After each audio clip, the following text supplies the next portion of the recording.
Well, thank you for being here. Thank you for choosing Shamu over me. I'll try to be less controversial than Shamu is these days. This is going to be sort of a little retrospective of my career doing Luann. It'll be 30 years next March that I've been doing this strip.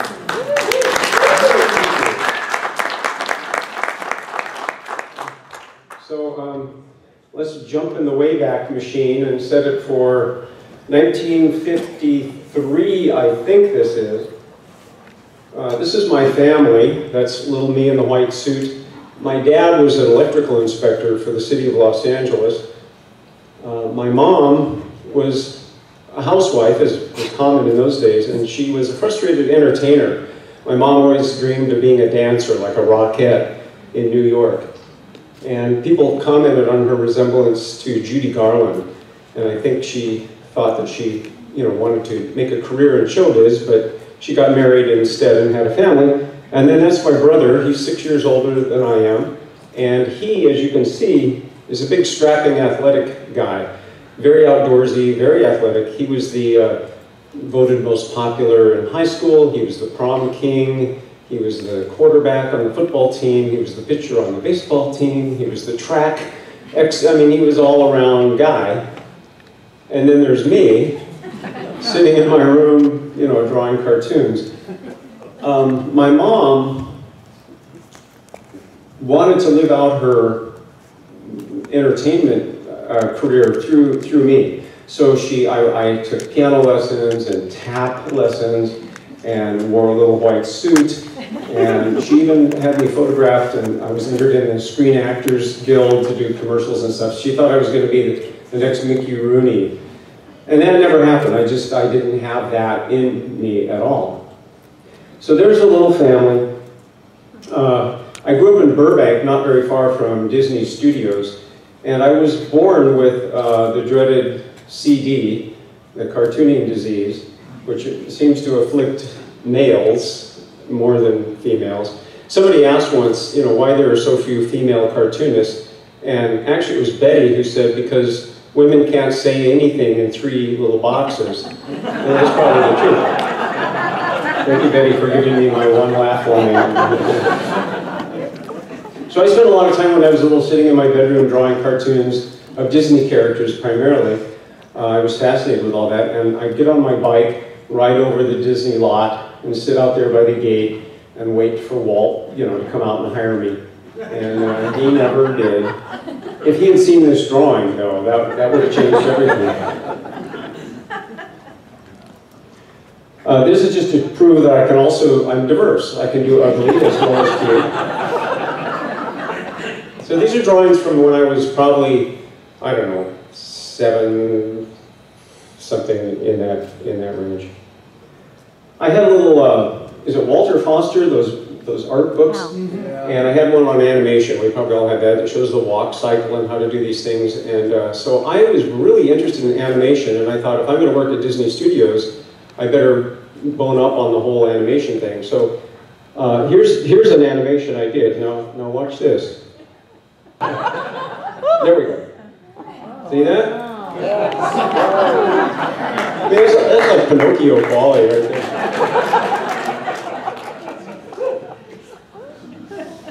Anyway, I got married quite young. This is my first wife. This is one of the little productions that I was in, that my mom would sign me up for these little, youth theater things. And so this was a thing. I got my little white suit on and my tap dancing shoes. And it was the wedding of the painted doll. And I was the groom, and there's my little bride. And here I am doing a Western number. That's me on the right. And you know what? I just realized something.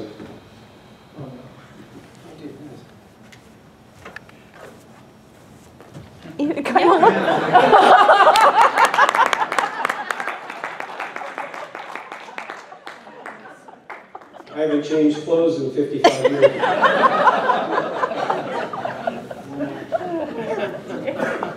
My parents subscribed to Saturday Evening Post, and I always enjoyed the cartoons in there. And I assumed that these are people who just did it for the fun of it, and then I learned that they actually got paid. So I thought, well, maybe I could sell some cartoons to the Post. So I started drawing little cartoons and sending them off. This is one of the ones that I actually submitted to the Post. And you can see, if you look carefully, there's actually fold lines. I mean, I would draw these things, ink them up, and then I would fold them and put them in a number 10 envelope and send off a cartoon, you know, wait for my check. And that didn't work. Here's another one I sent. Where the hell was the cigarette lighter? I thought I was being so bold, you know, to use the word lighter. No, to use the word hell in this thing for the Post. I did a little research. I wanted to find out which magazine really paid the most money. And I discovered that it was Playboy magazine. So around age 11, I went in my bedroom and started drawing cartoons for Playboy magazine. And I thought this was one of my better efforts, and I folded this one up and sent it off to Playboy, and then I waited, you know, for the limo to pull up with the bunnies and hef and give me my check.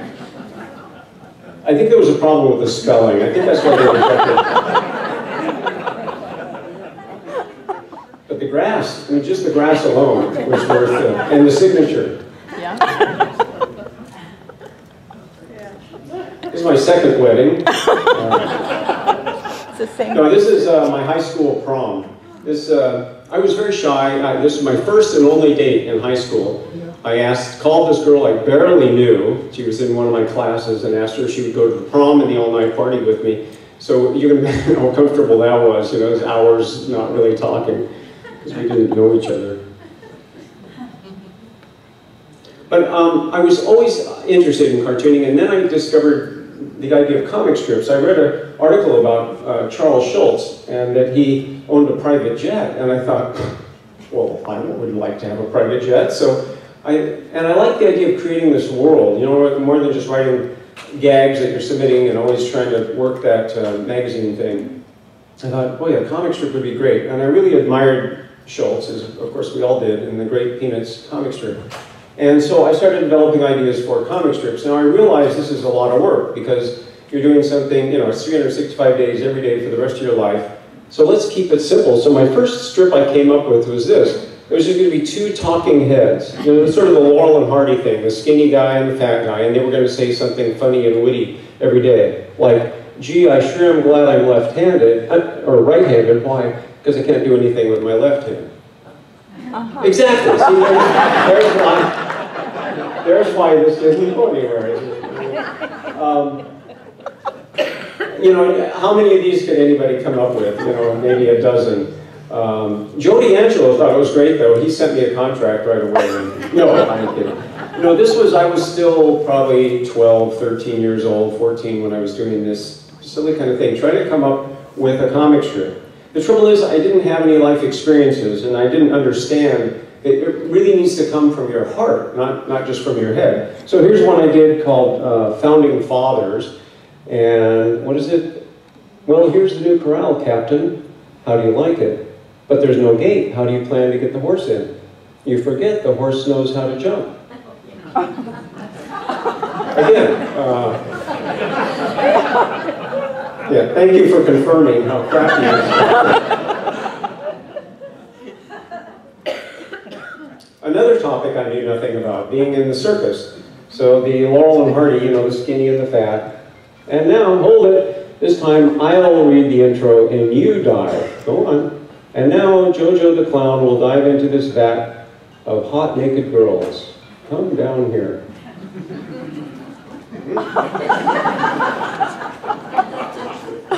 Used car salesman. Now there's something I know a lot about. Sure, here's a used car that will really save gas. Are you kidding? That's a V8. But only 3 of the pistons work.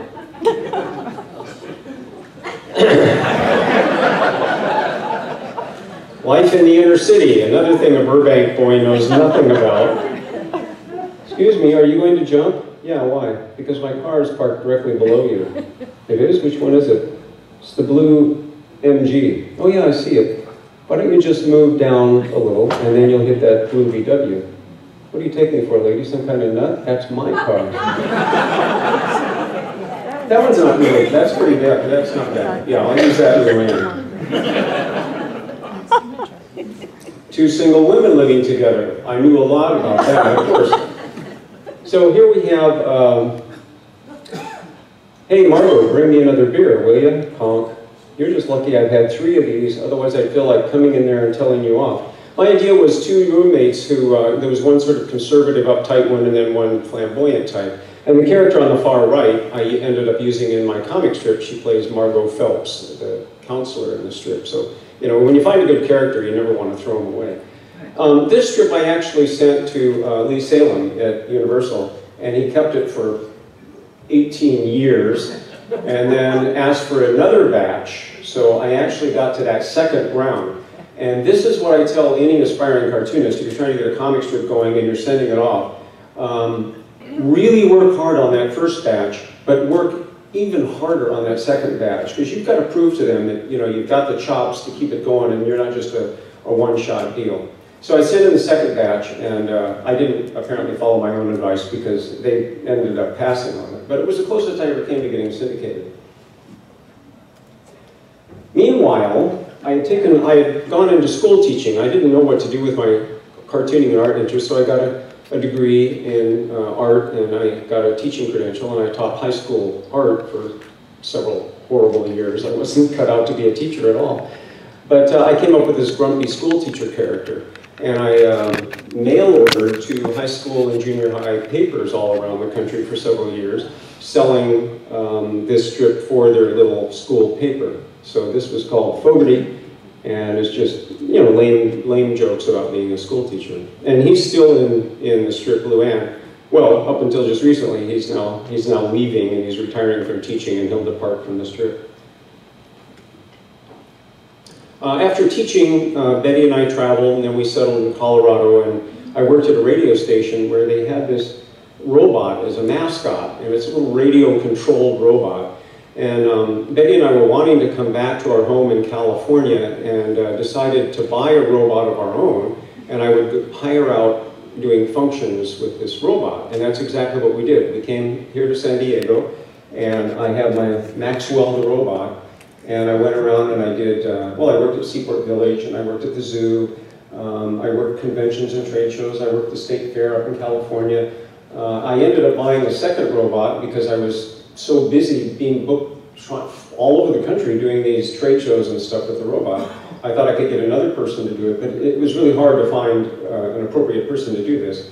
And it's basically I carry a bag with a little controller and a little teeny microphone, and I would stand back and I would make funny jokes and stuff like that, and the robot would run around and talk to people and that kind of thing. So that's what I was doing right before Luann got started.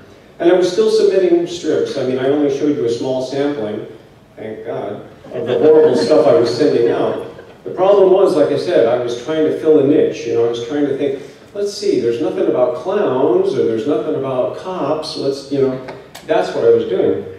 Then, Betty and I had 3 children, and our middle child, Karen, it's your youngest. Or youngest.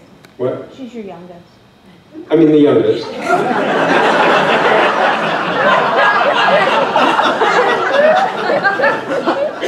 Okay, thank you. I'm just going to turn it over. I mean my youngest child, Karen.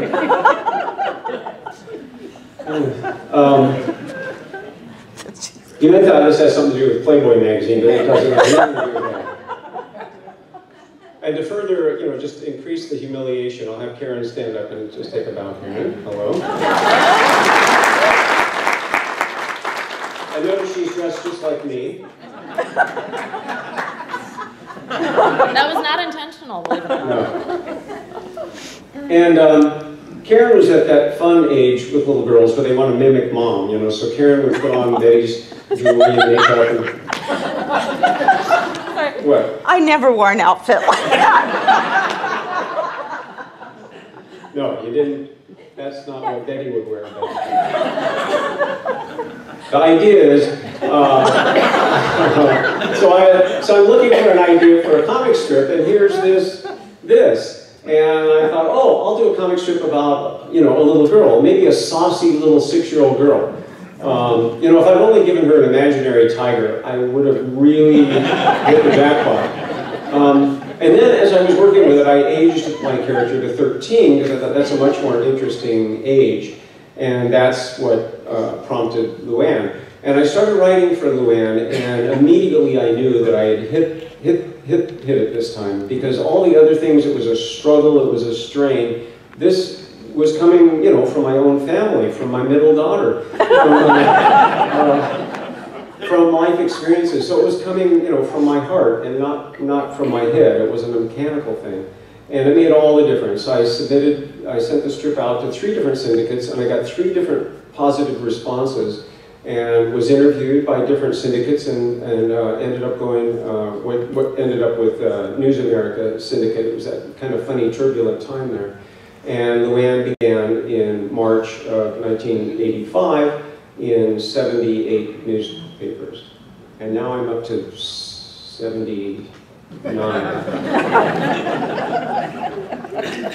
So cute little Karen ended up kind of looking like this. That's a very early concept drawing for Luann. How or why I came up with this, I have no idea. Why her head shape, why she looks so ugly, I don't know. Anyway, here I am in 1985 in my little studio drawing Luann, looking so happy and young. That object in the back for you younger people, that's called a record player.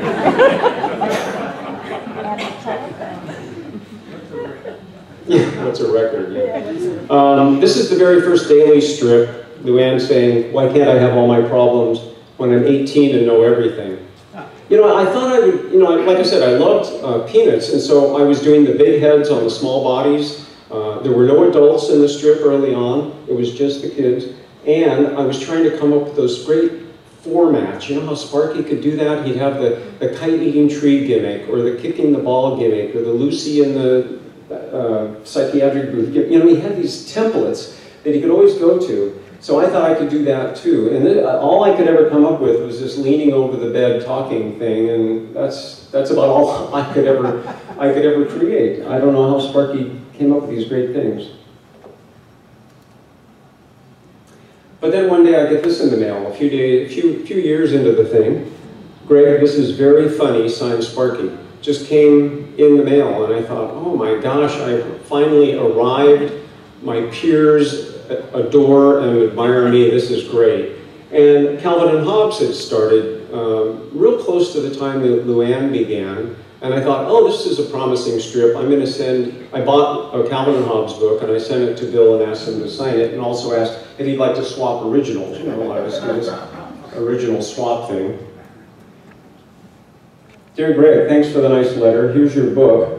But for the time being, I'm hanging on to all my originals, even though I appreciate your offer. Best of luck with Luann. Sincerely, Bill Waters. But at least he spelled Luann and my name correctly, so that was good. So this is really not for you guys, because you know about all this stuff, but there's been a bit of an evolution in my process. I always started out using different kinds of pens and assortments of pens and brushes, and it's kind of chronological going down. The tweezers at the bottom, I found if you take a marker and you pinch it a little bit, you get sort of a chisel point. It gives you that nice thick thin line. So I was using all these kinds of markers. The early Luann strips, I've always drawn with a marker because I'm a lefty, and I always had trouble. I wanted to be like Sparky, but I just couldn't get the India ink thing. I was always smearing. I always had to ink from, you know, the end to the beginning, which was always weird. So I used a marker from the very beginning, and that's why some of the early Luann strips, which I know some of you have, look like I drew them with tea. You know, they're just all faded out. So tough luck. And then I found these other, you know, markers that do better. But then I discovered the digital format. So this is what I've been working on for about a decade now, on the Cintiq with the computer, and it's great. So, and I have these templates for the formats for the daily and the Sunday. This is my Sunday format. I can slide the gutters around wherever I need them to be to set everything up. And then I have my lettering that I have put to disk, so I can type my lettering in, which is wonderful because I can spell check, because I'm a terrible speller. put in the lettering, and then I lightly draw in and sketch and do the inking using the stylus and assortment of tips, and if you use this stuff, you know what I'm talking about. And then the coloring, and then the final strip. So that's the process. Now, I color my Sundays, but the dailies are colored for me. Is Frank here? I haven't seen Frank. Now, in 29 years, I've made mistakes. So here's a few for you sharp-eyed mystique finders. Here's the first one. What's wrong here? John Lennon is promoting Mercedes-Benz.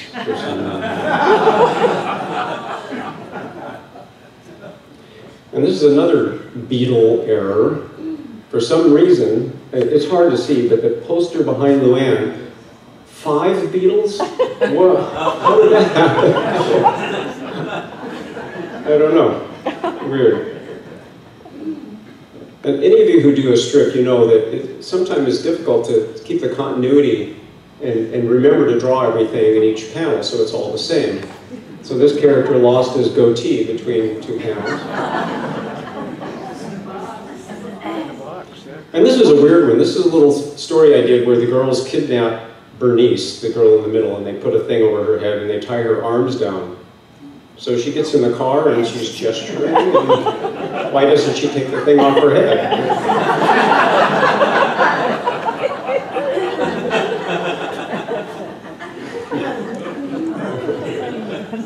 I know. But it's funnier this way. This one I just took out the text because it isn't important. It's more about what you see.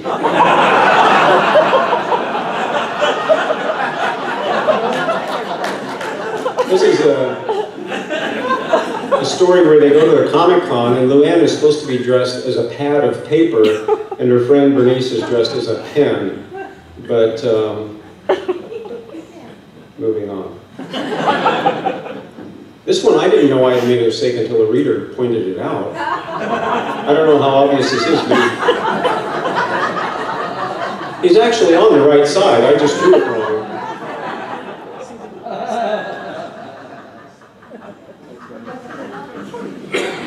Again, wrong side.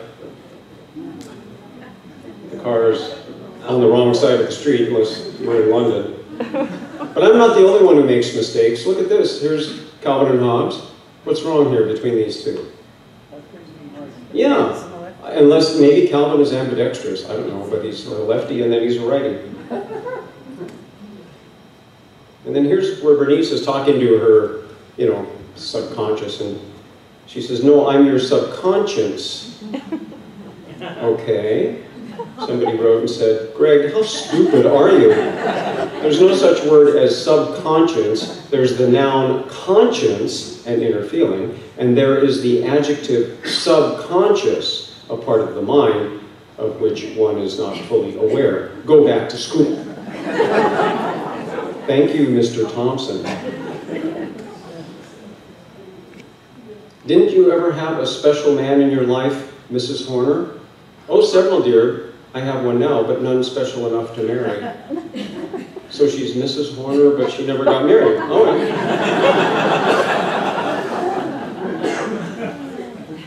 Is Amy here? Where's Amy? Amy caught this one. Clever Amy. This was a fantasy sequence where the dad was dreaming about what he wanted to do on New Year's Eve. So here he is all dressed up. He's going to go out for New Year's, and he says, "I may hop Hef's jet and party on in Paris."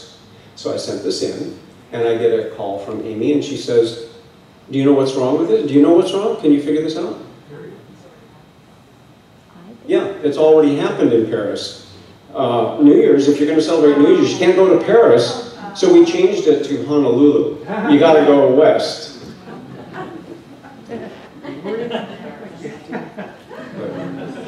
You're still figuring it out, I know, aren't you? This is stupid. Luann is supposed to misread what it says on the board. It says read chapter 5, 6 to 9, and she writes read chapters 6 to 9.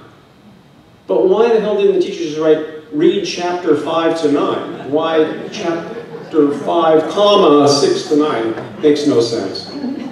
This is the thing where you're going for the joke and you miss the logic. This is a math thing, where they're adding up some numbers and it doesn't add up to what it's supposed to. Okay, here are the 12 auction winners. We have 3 at 50, 4 at 100, 1 at 200, 1 at 250, and 1 at 2,000.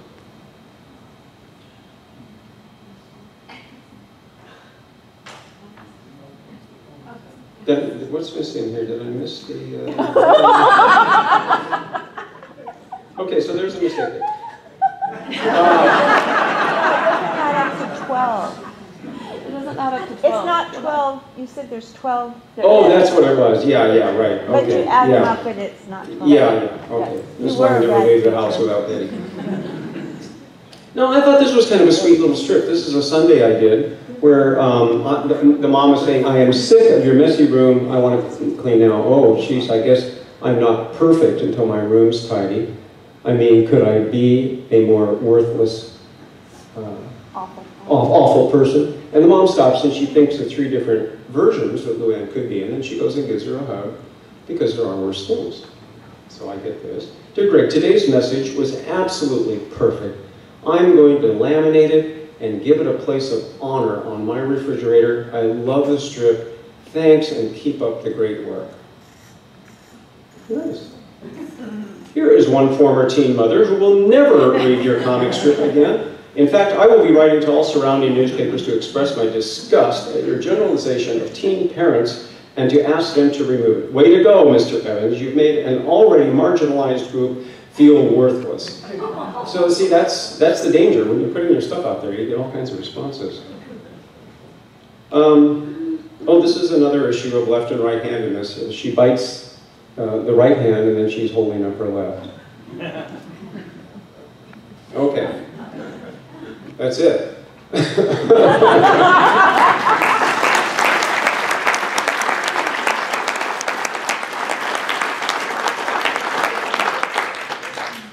If you have any cues, I'll give you some F's. Any questions? Yes. What made you decide to age the characters forward? Yeah, what made me decide to age the characters forward? Well, first, I should mention that Luann has been the same age for all these years. You know, she's been 13, and then about 10 or 12 years into the strip, I aged her to 16 overnight. But she's been stuck in high school sort of forever and ever and ever, hitting the reset button every September, sending her back into school. Not long ago, my daughter Karen decided that she would like to help with the strip and help brainstorm ideas and stuff with me. So now she's part of the team. She's helping with storylines, with the big picture things, with evolving the strip, and she's going to get more into the writing of the strip, and she handles all the social media things as well. But we've talked a lot about what are we doing with Luann. We can't just keep having her be 16 forever and ever and ever. So we have decided to go ahead and move her forward. I mean, I don't know how much I want to talk about all this stuff because it's all coming up. Next week, they'll graduate from high school and move on, and some characters are leaving the strip. Some new characters are coming into the strip. College is going to happen. And then the whole thing, I'm going to retitle the strip Kathy, because there's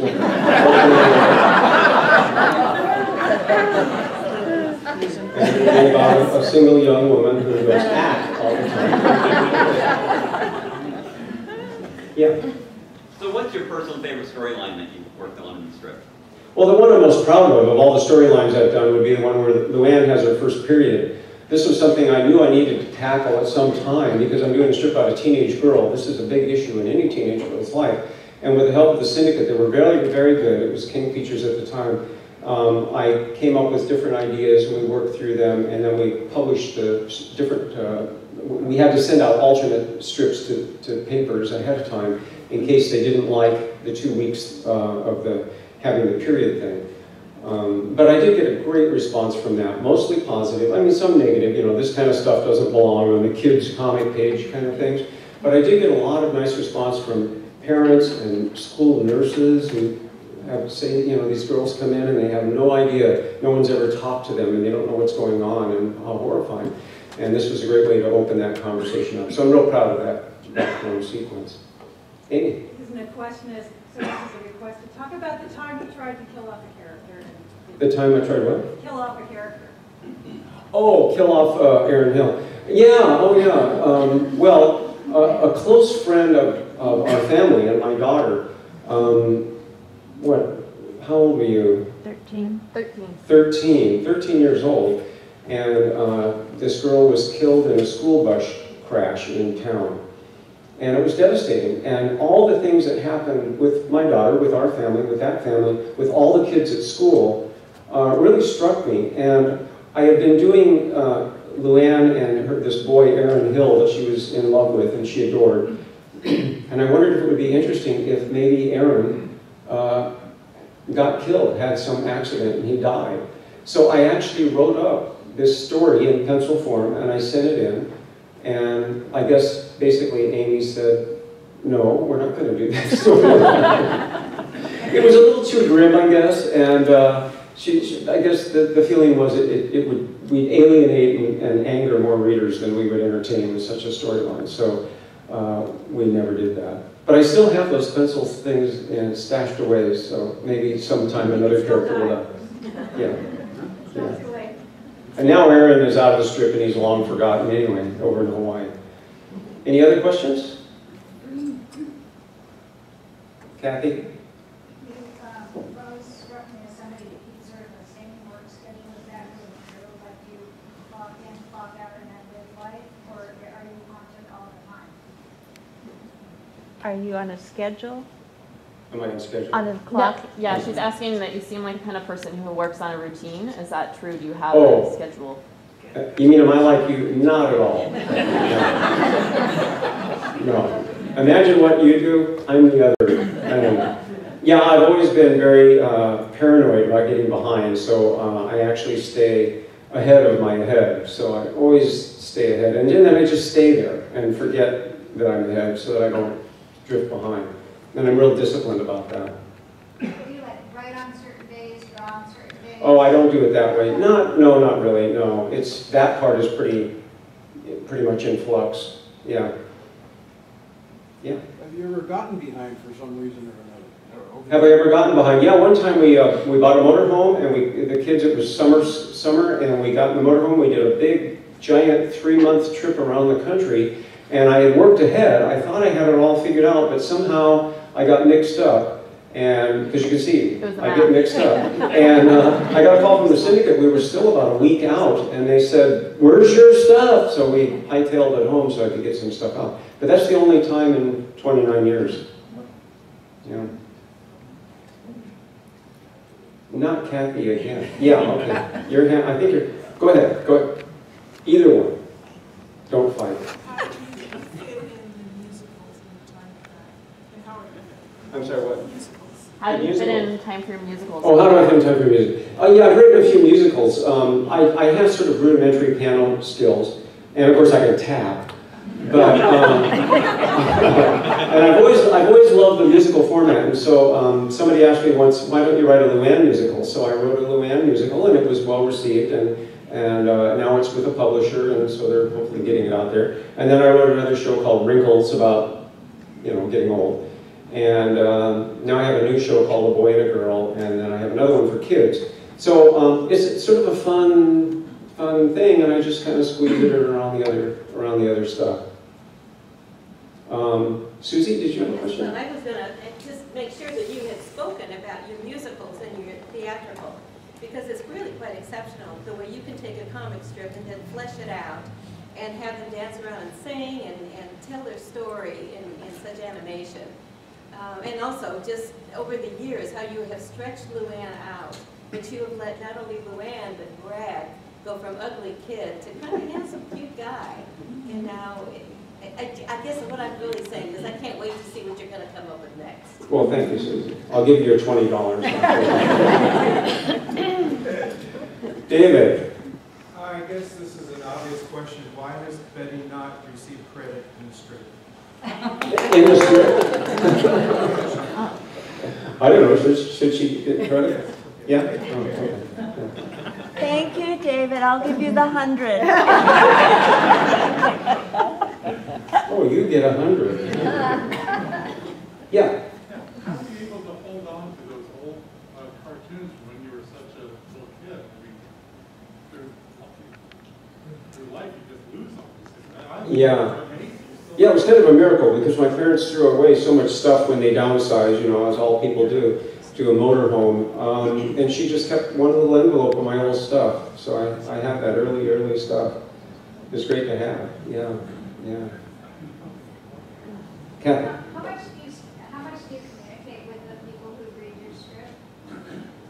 Well, I don't know if there's a two-way communication, but on Go Comics, they have that comment thing, and we get tons of comments, but we don't like to pull the curtain back and engage.